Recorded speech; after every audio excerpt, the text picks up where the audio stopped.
and the continent. Andrew Harding, BBC News, Paris. Well, let's get more on this with French journalist Jamie Smith-Maillet, who joins us now. Jamie, so good to talk to you. Thanks for joining us on BBC News. So what can we expect in the next round? Because, you know, what we've seen here is one step, but the race is so far from over. Absolutely, yeah. I think one thing to say is that the polls as they stand, the exit polls that we were hearing there about, we should read them with a large sense of caution in many ways. And that is because this is an election which plays out seat by seat in each constituency.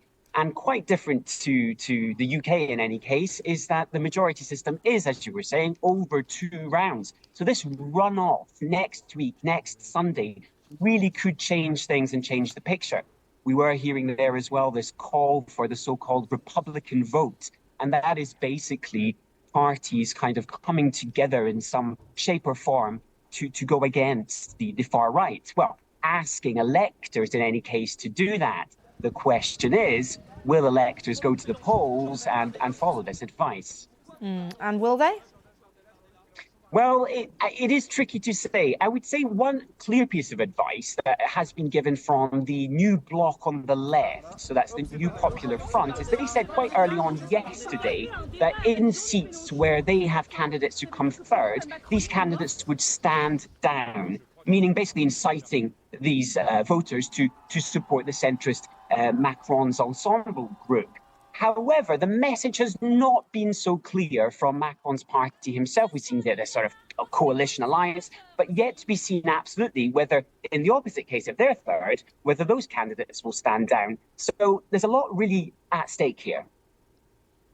Jamie, talk me a little bit through turnout, because we've seen, haven't we, turnout is the highest in 40 years. Why is that? Why are people so enthused about this election? Yeah, absolutely. A turnout around 69%. Well, first of all, it's probably in the normal electoral cycle of things. The legislative elections just come after the presidential elections.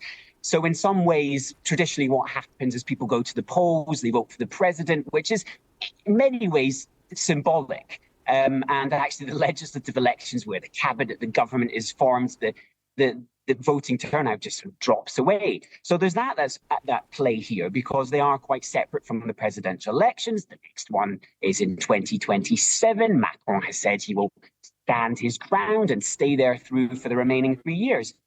The other aspects of this are, well, this is just off the back of the European parliamentary elections, where there was slightly higher turnout than normal.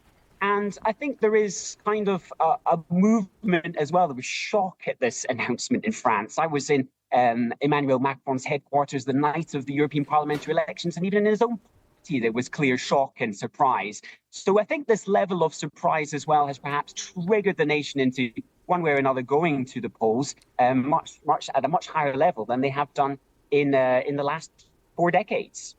It's going to be very interesting indeed. Thank you so much for joining us, Jamie Smith-Maillet. Good to talk to you.